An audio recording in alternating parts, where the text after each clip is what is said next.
What's up, tribe? How you guys doing? Go ahead and hit that subscribe button. I hope you like this video. This is going to be your review for the Real Housewives of New Jersey, Season 13, Episode 8. So listen, you guys. We are back. They are still down at the shore. It is the day after the party, and everybody is just talking and recapping what happened, right? So you have Melissa and her crew down at Melissa's house, and they're talking about Danielle, and they're still convinced that something is going on with Danielle, that there's more to the story about her brother than what we were told, right? They also talked about, Jackie also talked about what her and Jennifer talked about, that the marriage isn't going too well. So we know that that's going to be a situation. Jackie, if Jennifer was confiding in you, telling you that her and Bill were going through some things, girl, you already know the problem that's going to cause when you repeating it to everybody down at Melissa's house. You already know somebody going to repeat it, and then it's going to be a whole fight between you and Jennifer, girl. So, whatever. Then, once again, we also have to talk about Teresa and this damn wedding, and who Teresa invited and who Teresa didn't invite. And once again, Joe and Melissa are so upset, and they're so distraught, and they talked about what Louis did, and okay. I'm going to come back to Pizzagate. We found out about Pizzagate, but we're going to get there in a minute. Now, over at Jen Fester's house, Rachel, she's hosting the event that day. She's having a brunch, but everybody's eating breakfast, so the brunch must be a really late brunch because everybody's eating. And again, what are we talking about? Teresa, Danielle is talking about how everybody made her mad because, why were they questioning her story about her brother? She's also upset with Rachel because she was like, why did Rachel go back and tell Margaret what I said? It made me seem like the bad guy, like we were just sitting around, like I was just sitting around talking ish, like she wasn't there. Well, Danielle, you were talking ish, and yes, Rachel was there, but Rachel was saying to you, well, I don't believe everything they're telling me, and just because they say it doesn't make it true, and I still want to try to get to know these ladies for myself. So yeah, she was there, and yeah, she participated in the conversation, but the stuff that she was saying was counter to what you were saying. So we'll get to that. But anyway, and then but that was at Jennifer Aiden's place. So Rachel, for her part, Rachel was like, hey, I thought me and Danielle were building a friendship. I think she might be a little upset at what I said, but it is what it is. She said what she said about Margaret, and I don't regret saying my piece. So everybody is sort of, that's the recap, right? So we find out that the situation with Melissa, Joe, Teresa, and Louis, it goes deeper. We find out that potentially there was supposed to be this business deal. They were going to open up a pizza joint, a brick oven pizza business, and it was Joey's idea. He thought that him and Teresa would do it together. They would name it after their dad, Nanos, whatever. And then, but, okay, let me give y'all both sides of the story. Because honestly, I just don't care. This has turned into a whole thing, and I just think it's stupid. But Louis' side of the story is he thought it was a great idea, no big deal. He put up the money for the ovens. I think he said $250,000, whatever. He said Joe didn't put up any of the money, and so they moved forward. But when it came time to do the paperwork on percentages, Joe got upset because Joe wanted half of the profit, but Louis was like, but you didn't buy any of the ovens. So like, I've already put $250,000 into this. You've put nothing into this yet. You want 50% of the profit. Well, Joe's thing is, well, it was my idea. He said, I could afford $200. Do you think I couldn't afford to put the money in?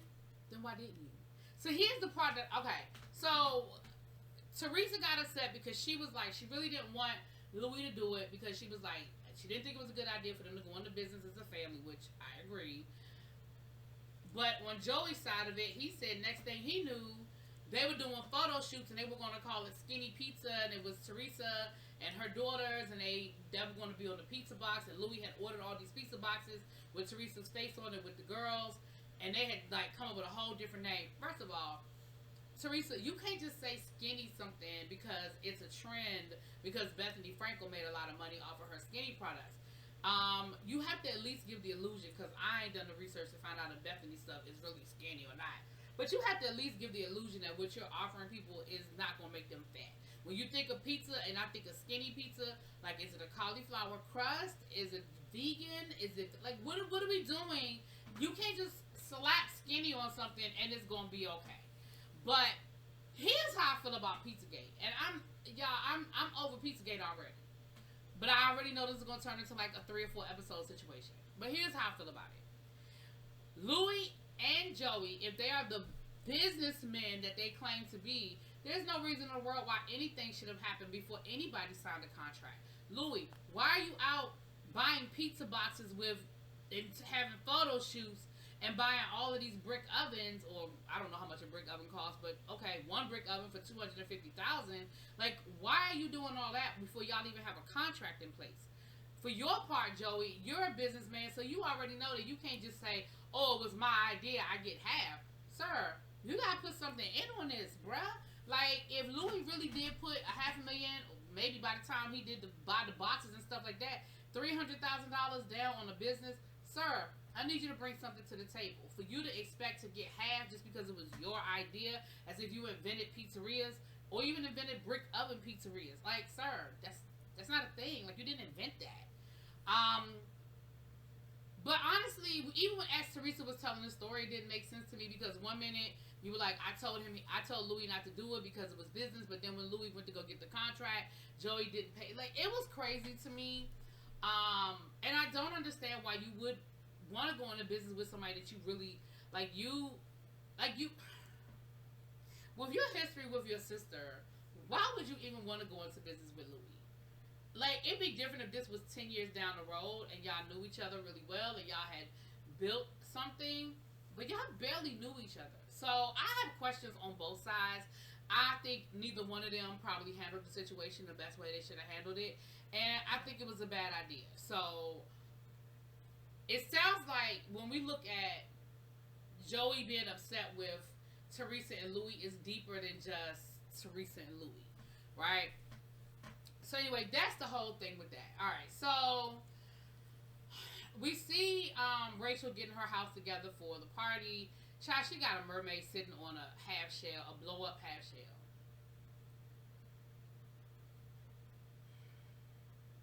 I'm with Jim Fessler. Like, why do we have to have all these accents? Like, who wants to go to a cookout and there's just a woman sitting on a blow up half shell in a mermaid outfit? Like, is this a Little Mermaid theme? Like, is that what we're doing here? Well, I was confused. But okay, girl.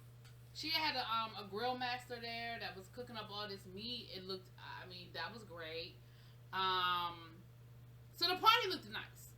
I just was confused by the mermaid. But the party itself did look nice.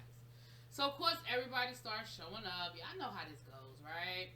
So, the guys are good. Like, the guys are good. They're always good, you know, for the most part.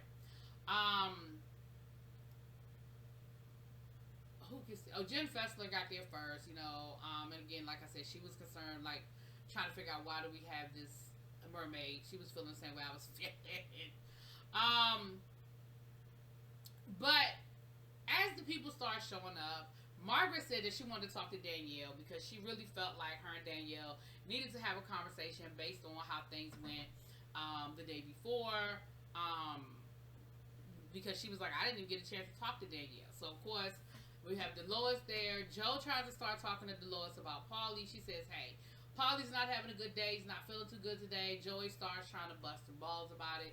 And she was like, I'm not talking to you about Paulie. Like, it is what it is. He's not feeling well. He's having a bad day, you know. And this is how you know this is a job. Because I'm sure Dolores would rather have been anywhere, been with Paulie than being there filming with these women. But that's how you know that this is definitely a job for her, right? And then here go Jackie again, telling everybody that Jennifer Aiden is having marital problems again.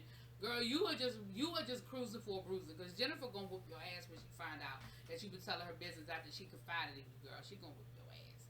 So then we see the guys kind of clowning Louis. Louis had made a video about forgiveness and everything, so they're clowning Louis. I was like, here we go. They're getting riled up.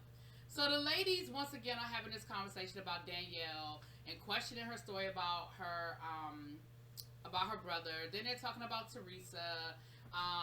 and Louis, and the invitation for Jennifer's mom, and Melissa's mom, and Melissa gets all upset and she starts crying and stuff. And child, just at that moment, that's when everybody shows up, right? Teresa, Jennifer, and Danielle, they all show up. I'm sure that's the way it was edited. I'm sure they weren't literally having that conversation just at that moment, but it was cool for them to show it that way. So, of course, everybody shows up, and here we go. Margaret pulls Danielle aside to talk to Danielle.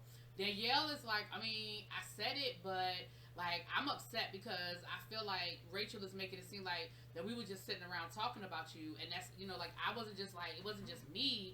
Like, I feel like Rachel's throwing me under the bus and making it seem like I was just sitting around talking about you, and it wasn't just me. Like, she was talking about you too. So they call Rachel over, and Rachel is like, whoa, wait a minute, what'd I say? She was like, I didn't, you said that she's got an arsenal and that you need to watch out for her, and what was I saying? Because all I was saying was, I want to get to know her for myself, and I don't believe everything I hear. So you want to make it seem like we were there together having this conversation amongst both of us, when that's not how it went down. Like, I was there, and I was part of the conversation, but I was not adding in. And I feel like that's where Danielle was getting upset, because Danielle wanted to make it seem like they were all having this conversation together. And Rachel was like, no, girl, you were talking, I was listening, and I was telling you that I didn't believe everything I heard. Like, that's not how this conversation went down. So then,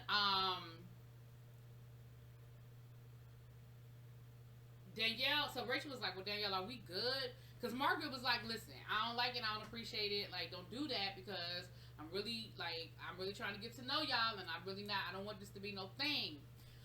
So then, Rachel and Danielle got a little bit of beef, and Rachel was like, are we good? Danielle was like, yeah, we good. She was like, well, you're not even looking at me, like, are we good? Danielle was like, I said we good. And at the end of the day, Rachel, I don't know what you wanted from Danielle, because then Rachel was like, now she said I tried to throw her under the bus, but she's literally throwing me under the bus right now. But ultimately, Rachel carried that bone back, but Rachel wasn't talking shit about Marge. Danielle, you were. So then, what happens next? Because I got to go on with a child. Did Danielle come back over to the group and get mad next? I didn't take notes. My bad. I'm going to just go with this. We're going to go here because... So Danielle comes back over to the table where the ladies are, and she's letting them know, like, she didn't appreciate the fact that they were talking about her, and they were asking her about her brother. And she was like, well... They said, well, it just seemed like there's more to it than that. It seems like there's more to it than that. Like, your brother, like, all this happened just because you unfollowed your brother. And he was like, yeah. Like, she said, that's it, that's all. Now, in my mind, in a non-reality TV conversation, that really should have been the end of it. Regardless of whether there's more to the story or not, that's all the story y'all gonna get. Because she done told you that same story 3 times. Now, we do know that when she was talking to Melissa, she did bring in the wedding and her brother's wedding, and there was some beef with and she was blaming the sister-in-law. So Marge brought that up, and I'm sure she got that from Melissa. She was like, no, like, don't do that. Don't go there. Don't go there. Like, it's just because I unfollowed him on Instagram. Like, that's it. So Jackie gonna go further talking about something, but I just think it's more to it than that. Just tell us. So Danielle gets pissed off, and she's like, yo, let's go. Because I done gave you what I'm going to give you, and that's all that I'm going to give you. So, like, that's the story, and that should be enough. Like, I don't understand why y'all are pushing for this to be more of a story, and it's not more of a story. Like, that is it. So Danielle ends up leaving, child.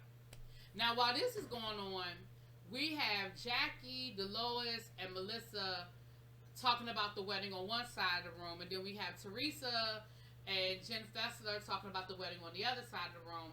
And Louis is like, listen, I'm over it. I'm tired about it. And he was like, he pulls Melissa aside to talk to Melissa.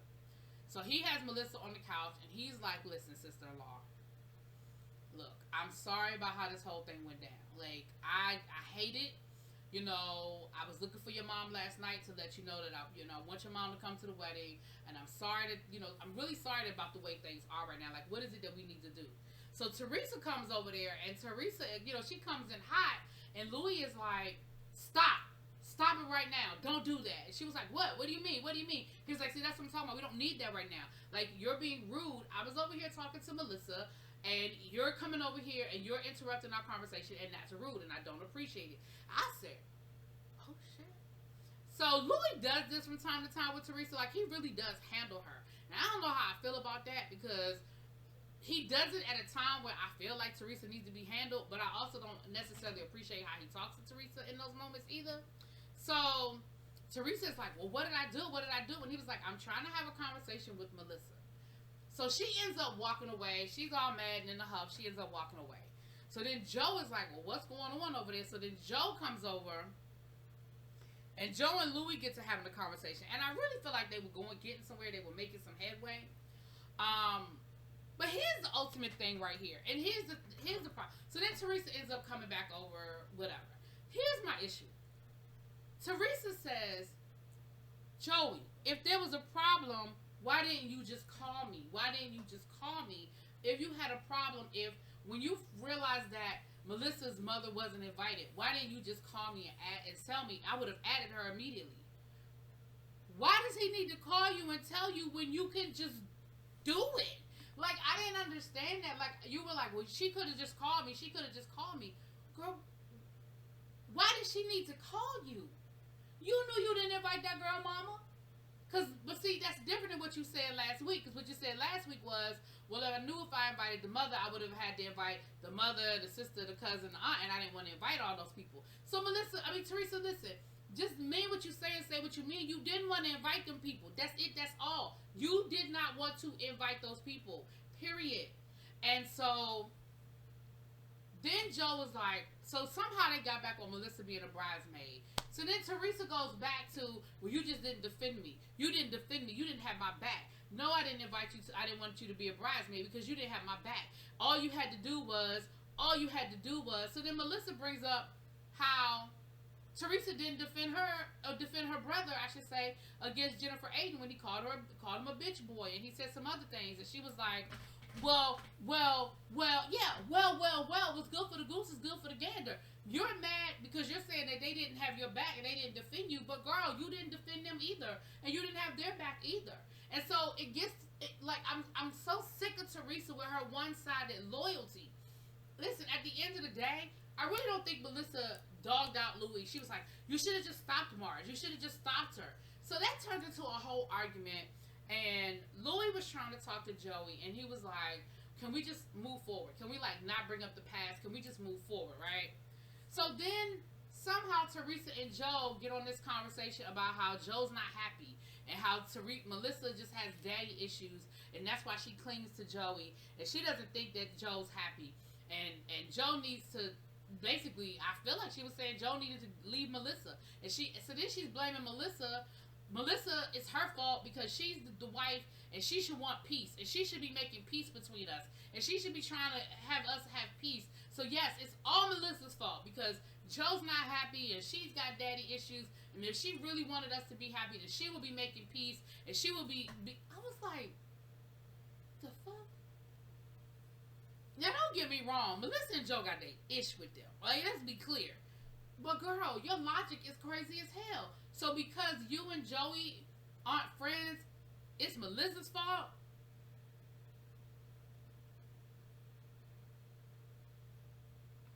Child. Anyway, that is where the episode ends. So, Joey and... Now, I was with Joey because they left. Him and Melissa went to go leave, but, of course, they were blocked in by Louis. So they had to go ask Louis to come let them out. And then Joe acted an ass. By the time he came back, he acted an ass. Now, this is what I am going to say. I feel like by that point, he was inebriated. Because Melissa was driving. Joe was in the passenger seat. So I feel like when he left, maybe there was a time lapse that we didn't see. And maybe he had a couple of drinks or something. Because when he came back, it seemed like he was like real aggressive. And so him and Louis almost got into an argument. But I was like, you and Louis weren't even fighting. Like, Louis was trying to make peace. Now, they feel like it's fake. They feel like this whole making peace thing is fake. That Louis really isn't, he's trying to put on the front and it's not real. I don't know. Y'all know better than I do. Time will tell. But I just don't understand Teresa's logic. Now, y'all keep telling me, the people who've been watching this show from the beginning, y'all keep trying to explain Teresa to me. But, baby, her logic is crazy as hell. Anyway, y'all let me know what y'all think. I'll talk to y'all later.